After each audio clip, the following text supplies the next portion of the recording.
Well, we've been going through the story recently. The story of God and his plan for salvation. And the last time we were together and I was here with you, we looked at the story of Joseph and his family and how God rescued Joseph out of his brother's evil plans and put him over Egypt and used him to then rescue what would one day be Israel and to settle them in Egypt. I've always found Egypt fascinating. I still remember the books in our grade 4 class that would sit on the shelf, and the beautiful sarcophaguses covered in gold and all sorts of stuff. And it might go back to the fact I have always loved fantasy and some sci-fi. And you know what? When you think about it, Egypt really checks a bunch of boxes for that. I mean, back then, they were known as the center for magic and science and learning. They had so many gods that it's believed nobody actually knew all of them. They had something called the Book of the Dead, which to a kid sounds kind of cool. It's all their funeral rites and magic and stuff, and and that brings me to mummies. I mean, who thinks to take out people's organs when they die and put them in little jars? And then they have these huge, beautiful pyramids that no one's quite sure how they managed to build. And they have the sphinxes. And to a kid growing up who loves fantasy, that sounds like fantasy come to life, right? Not to mention the mummy movies. I mean, a good franchise based off the Egypt. And Indiana Jones, I heard Dave say. Yeah, there you go. Shows our age difference. So as a kid, I thought Egypt was really, really cool. And as I grew up and went to school, Bible college, I started to find them fascinating for different reasons. Because of how they relate to Israel's history and who they were and how it influenced them. And it was pretty cool to me. And maybe you feel the same way, maybe you don't. But this is the place that God's people settled for 400 years, and incidentally, that Jesus, as a kid, hid in for a little bit. Now, if you like fantasy and Egypt, you're in luck. Because today we're about to look at a story that is really mind-blowing. And what's even better, it's actually a real story. It really happened. And that's the story of deliverance from Egypt and of God's call of Moses. In Exodus chapter 1, verses 1 through 20, we read about the Israelites being made into slaves, right? At first, after Joseph brought his family there and they settled, things were good, right? God had rescued them from famine, and they were settled in a nice land where they could have their flocks, and they were treated well. And then years later, a new king comes who Exodus says, didn't know Joseph. Doesn't remember Joseph, doesn't remember the relationship, and he decides to change things up. He's afraid of the Israelites because of their rapidly growing numbers. And he was actually already worried about other enemies. We read that in something called the Tel El Amarna letters. And it tells us that at the time, in the north, the Hittites were quickly becoming a world power. And in the east, the Assyrians, and we know what they become. At the time, they were still weak, but they were showing signs of becoming trouble. And so then in his own nation, he sees this other nation that is rapidly growing in numbers. And he's like, oh man, we gotta do something about this. And so the Egyptians make the Hebrews into slaves. Now, what I find just mind-blowing is that despite the Pharaoh's best efforts, they continue to grow in number. Right? I mean, in chapter 1, verses 18 to It says 18 to 14. I wrote that down wrong. In verses 18 and forward, he tries labor camps. We're told that, but the more and more he oppressed the Hebrews, the more they multiplied. Pharaoh just could not stand in the way of God's promises. Specifically, at this point, God's promise to Abraham in Genesis 12 of many, many descendants. And then again, farther into Genesis chapter 1, Pharaoh tries straight up genocide. Right? He tries to start killing baby boys as they're being born by using the midwives. But it didn't work. The midwives feared God and they lied. And God blessed them for it and gave them families. Now that is a whole other discussion for another time. But God's plan is it is not going to be stopped. And so then Pharaoh comes to the point where he just commands his people to start throwing little boys and baby boys right into the Nile and drowning them. But Pharaoh still can't stand in God's way. And against their will, Egypt is going to be used by God. Egypt was a safe place, until this point, I suppose, for the Hebrews to grow up into a nation while God prepared a promised land for them. See, when Israel was sent to Egypt 400 years before this account, the Amorites were still living in the land that God had promised them. The Amorites worshipped other gods and committed many other sins. And God promised to remove them. But, according to Genesis 15, verse 16, he wanted to wait for their iniquity to be complete. I guess he was waiting for them to finish digging their own grave. Because 400 years later, it's time. God is ready to wipe them out. He's ready to call the Hebrews out of Egypt. And despite the conditions being terrible at this point for the Israelites, God is using Egypt to further his plans and ultimately help his people. And you'll see it's pretty neat. And during this encounter, Pharaoh foolishly sets himself up in opposition to God, trying to make himself as a god himself, and he starts actively killing God's people, the little baby boys. And yet, we're going to see that God shows he is greater than Pharaoh. And that is a theme we're going to see through the next few chapters. God is greater. He is actually going to use Pharaoh's own household to prepare the instrument of Egypt's downfall and Israel's release. Moses. We're introduced to Moses in chapter 2 of Exodus. And verses 1 through 10 says that Moses was born while Pharaoh was actively killing these baby boys. Right?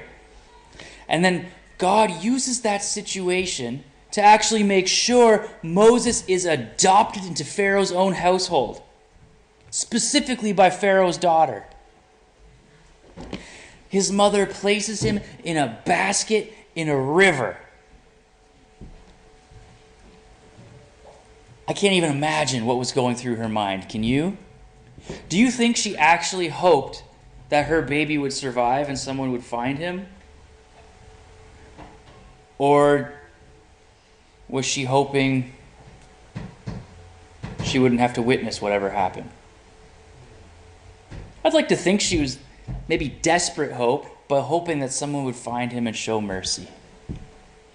And that's what happened. He is found by a woman who couldn't bear to abandon him. And she just so happened to be a princess. And so Moses ends up being raised in the Egyptian courts. The Egyptian courts were a place of luxury and ease with emphasis on cultural pursuits. And at this time, Partly due to the huge slave population Egypt had, it was an age of prosperity and plenty for them. They had great libraries, well-equipped schools. Moses received, as a prince, all of the advantages and privileges. He was trained in the finest education system in the world. Aside from Solomon, Daniel, and Nehemiah, no Old Testament character had such training as Moses. Now talk about preparing someone. Because the Code of Hammurabi, which was the first real written down, legalized system, it would have been studied in Egypt. And Moses would have learned about this. And so not only is God preparing someone to deliver the Israelites, he's uniquely preparing him to lead them, to write down the law God is going to deliver. It's just all so well planned out. And then after 40 years, according to Acts 7:23, which tells us Moses was 40 when he fled, Moses sees an Egyptian abusing an Israelite, and he kills him. And then he ends up fleeing. And so, after 40 years of receiving this high-end education, so to speak, Moses ends up in Midian. We can read about this in Exodus chapter 7. And verse 23 tells us specifically that Moses actually spends another 40 years in Midian. And during that time, he gets married and he has children. Can you imagine the stark contrast here? Okay? After a life of luxury and higher learning, he is now learning hard work. For example, the big one we see is shepherding. And he actually learns, during these 40 years, he learns the land that he's going to lead his people through later. And he learns the severe discipline of desert life. And then we see just perfect timing. Pharaoh finally dies, and it's actually safe for Moses to return to Egypt. The next Pharaoh isn't going to kill him on sight. And so God spent 400 years preparing his people and their land, and then he spent 80 years preparing the perfect leader for them. Moses had been trained to lead them through the desert. He'd been trained to handle the task of delivering God's law, and he had been trained to stand in Pharaoh's court and eventually deliver God's people. So this actually brings me to a question. And I don't know if you've ever thought about this. How long could you wait? Could you wait 400 years for God to fulfill a promise? I don't know about you, but sometimes I can't go a week. This is hypothetically. I know none of us can live 400 years. Could you go 80 years, 40 years, 20 years training for God's call on your life, whatever that may be? I don't know about you, but after high school, I didn't want to wait another year. I didn't want to go to Bible college and wait 4 years. Moses was trained for 80. And throughout all of this, God is showing how great he is. He is greater than time. Over the 400 years, he is still guiding it all where he wants it to go. And he is greater than all of the attempts by Pharaoh and others to stop his plans. And he is greater than the attempts on the lives of his chosen. There's that theme. God is greater. And so finally, he sends Moses to deliver his people. And man, we have quite the showdown. And I heard this so many times as a kid. But it's actually a really cool story. In Exodus 4, verses 1 through 7 to 13, we read about Moses' return and some of the encounters he has. All right? Moses is reunited with his brother Aaron, and they appear before Pharaoh together, demanding that he release the slaves. And Moses is afraid he's not a good public speaker, so God appoints Aaron to be Moses' mouthpiece. And now the encounter in chapter 4 does not go well. Okay? Pharaoh takes it out on the Hebrews, and their work is made much, much harder. But God still tries to reassure them. And so then all the way in chapter 7, verses 8 through 13, Moses and Aaron go before Pharaoh again. And as a sign, and this is where the really cool stuff starts to happen, right? As a sign, Aaron throws down his staff, and it becomes a serpent. I mean, when I was a kid, that was my favorite scene in the movie Prince of Egypt. The snake, and then it eats the other snakes. Because that's what happens. Somehow, Pharaoh's magicians, through what the CSB translates as their occult practices, the magicians somehow, the Bible says, do the same thing. What? I mean, okay. And then Aaron's staff actually eats theirs. Again, what? God is greater. And so then we have this almost mini showdown between the magicians and Moses, and through Moses, God. And that's Exodus 7:14 through 8:15, really. The encounter with the magicians. God has Moses and Aaron turn the Nile into blood in chapter 7, verses 14 through 25. And basically all of the water in Egypt turns to blood. I mean, the fish die, the river stinks. It says the Egyptians have to start digging in the ground to find water to drink. And then verse 22, and this surprised me again. It says the magicians somehow do the same thing with their occult practices. And we'll get to that. And so then God has Moses and Aaron in chapters 8, 1 to 15, summon frogs. And the Nile just swarms with frogs. They come up into the palace and even into the Pharaoh's bed. They fill the houses of Egypt's officials and all the people, even getting into ovens and kneading bowls. And then again it says, somehow, through their occult practices, the magicians did the same thing. But then comes the third plague. In chapter 8, verses 16 through 19, the plague of the gnats. Aaron strikes the dust of the land and it becomes gnats. All the dust. Can you even imagine how many gnats that is? These little bug things that they bite and they crawl all over you. The magicians try, it says, and they can't do it. If anyone had any doubt as to who is greater, God or the magicians, they now see God is greater. The magicians go to Pharaoh and they say, this is the finger of God. And Pharaoh doesn't listen. And so now you might have a question here. How'd the magicians do it? And there's mixed views. Some think it was some elaborate sleight of hand. Some think it was some kind of real power.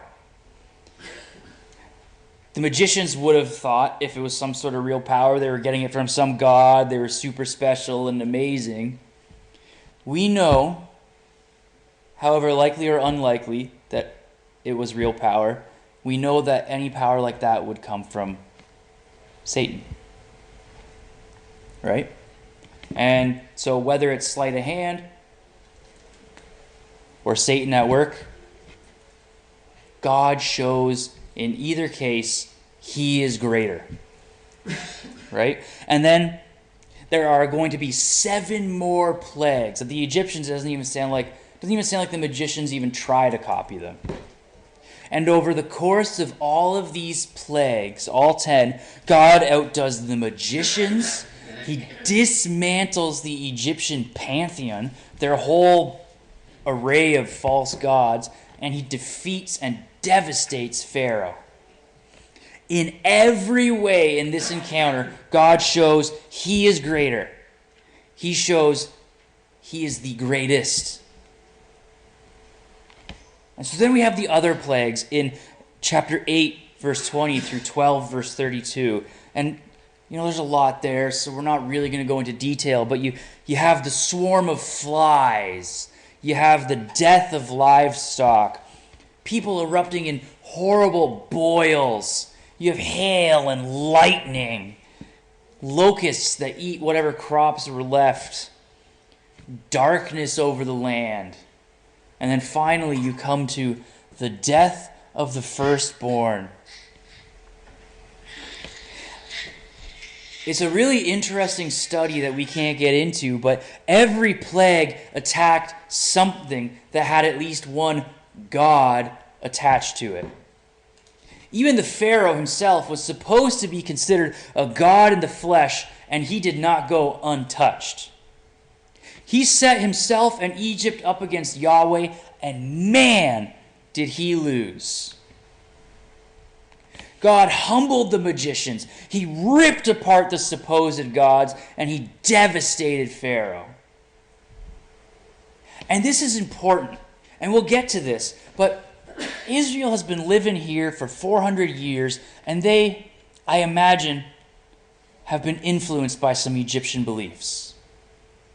God is making it clear to Israel, to Egypt, and to everyone who's going to hear about this. Yahweh is greater. And he is not done. We have Egypt's final defeat in Exodus 14, verses 1 to 31. So not only has God shown that he's greater, we're actually going to see God shows he has a plan. Now, by the time Pharaoh finally lets the people go, the Egyptians are practically pushing them out the door. I would. The Egyptians gave them everything they asked for. Just go, here, take it. The Israelites left very wealthy. And after a while, Pharaoh changes his mind and chases them. And God actually tells Moses, this is going to happen, and this is part of my plan. And so Pharaoh brings all of it says all his horses and chariots, horsemen, and the army. He is chasing down these Hebrews. And Pharaoh's army finds them trapped by the Red Sea, where God deliberately led them to wait. God did it on purpose. This is part of his plan. Now, understandably, the people are terrified, right? But then, it's really cool. I keep saying that, but come on. God parts the Red Sea. He sends an east wind and parts it. Now, I've seen people, liberal theologians, try to explain it away. Oh yeah, when the wind comes just right, here and there. Whatever. Right? Like,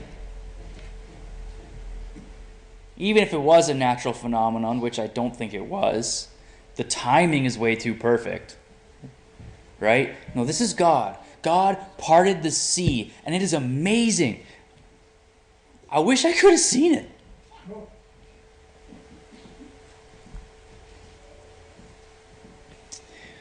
So God leads his people. He has Moses lead his people through on dry land. And then Pharaoh and his army decide to pursue them in, and God causes the sea to crash on the Egyptians. And it says they all died. Not one of them survived. God is greater, and he has a plan. I mean, he just showed everybody everywhere You do not mess with my people. Look at Egypt. And he showed Egypt and everybody left behind. This is what happens when you try to oppress my people. I am greater than your false gods. I am greater than this great nation, Egypt. These are my people. Don't mess with them.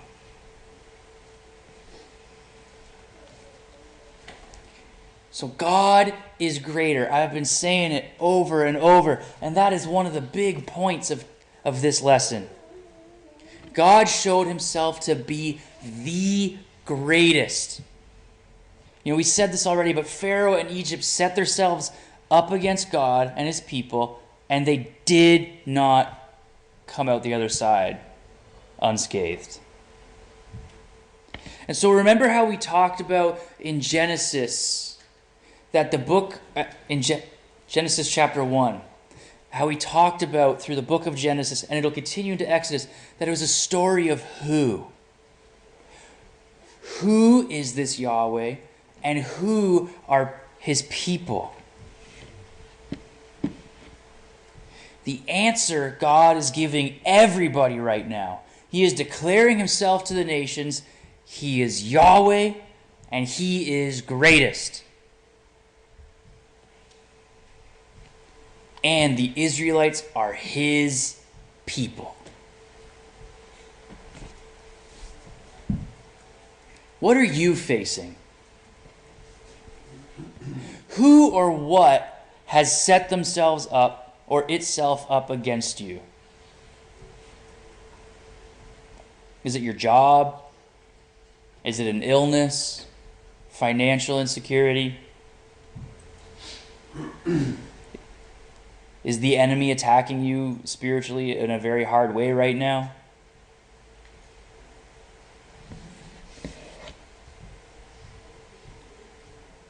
Do you believe God is greater? Remember, God defeated magicians, took down gods, and destroyed an entire army with zero effort.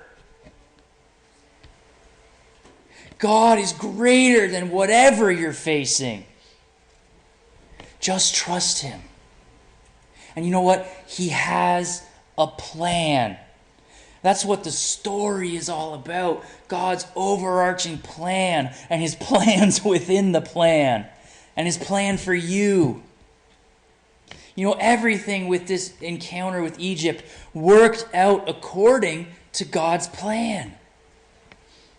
Now, all the little details might not have been things that he wanted. I'm sure he didn't want Pharaoh to kill baby boys.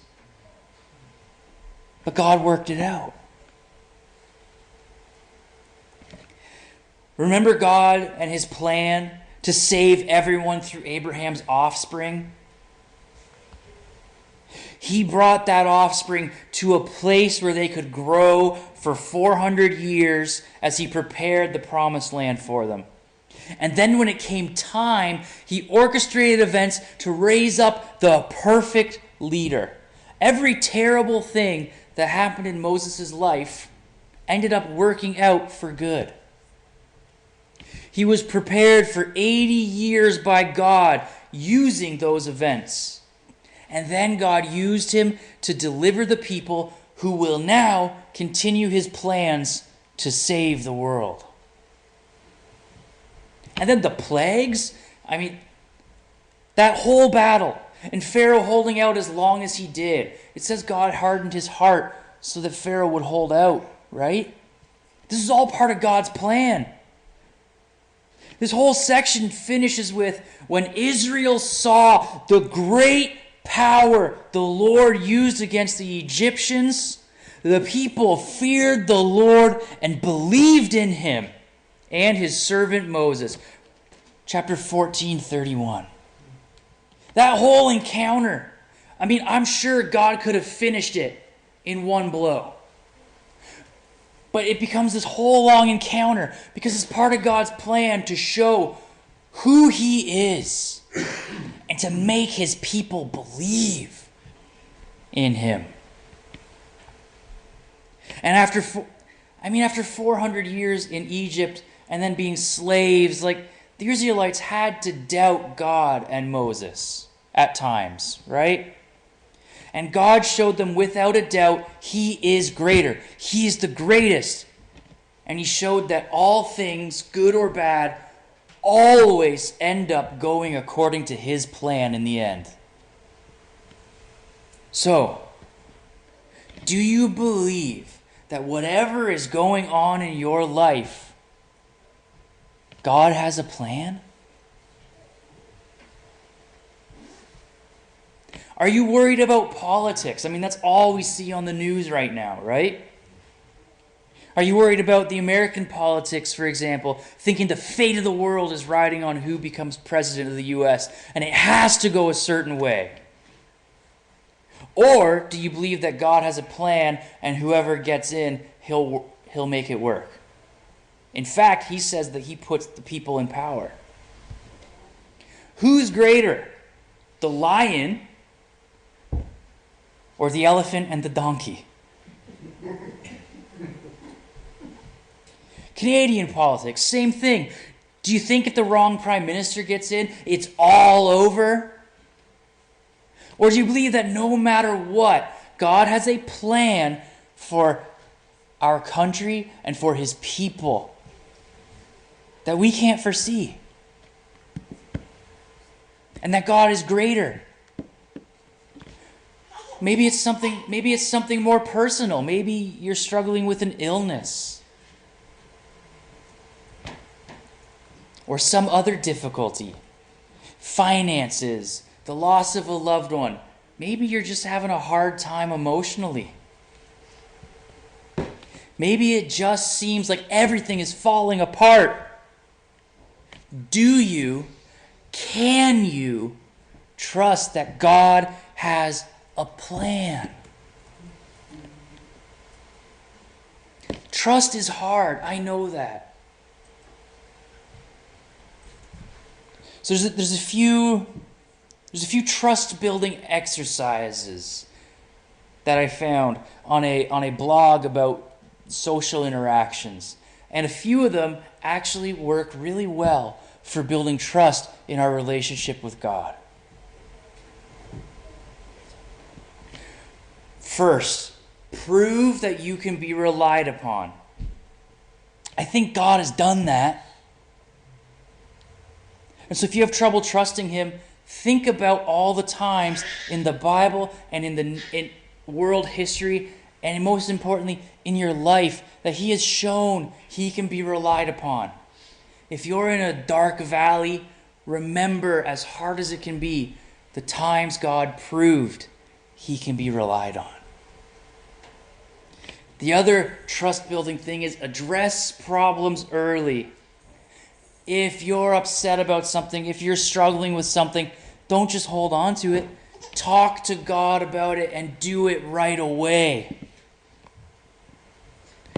Admit to God when you're upset and struggling. We don't have to be stoic or put together before God. What kind of relationship is it where you hold part of yourself back? And that leads us to the next trust-building exercise or piece of advice. Open up and be vulnerable. I mean, God was vulnerable with us. He sent his son to die. And he has shared his heart with us time and time again. Open up to God in prayer. Don't get me wrong. Pray for other people. Intercede. That is amazing. But also share yourself with God. Share the things deep in your heart. Another one is be an attentive listener. God spoke to us through his word, and we need to listen.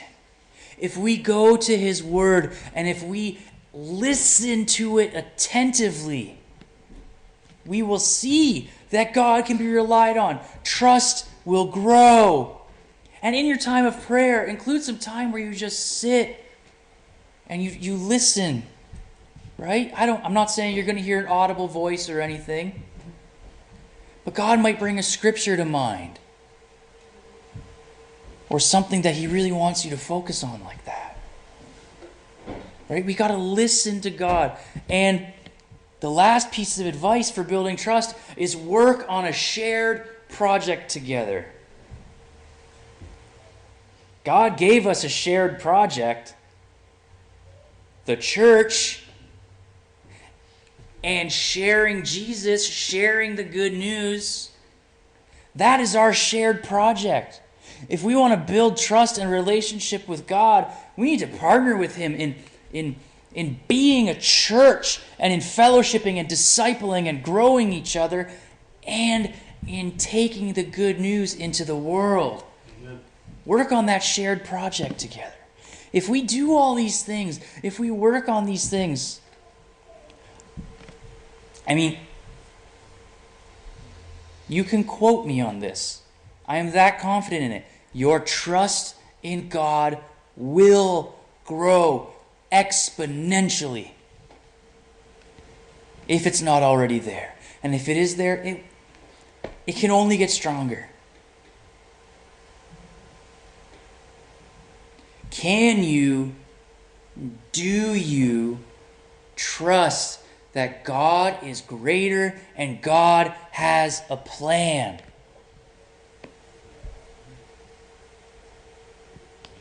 Because if nothing else, this story to me has shown that he does have a plan and that he is greater. So can you believe it? In a practical way.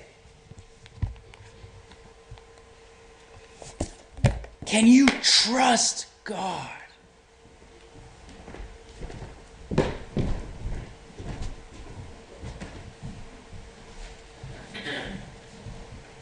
Thank you.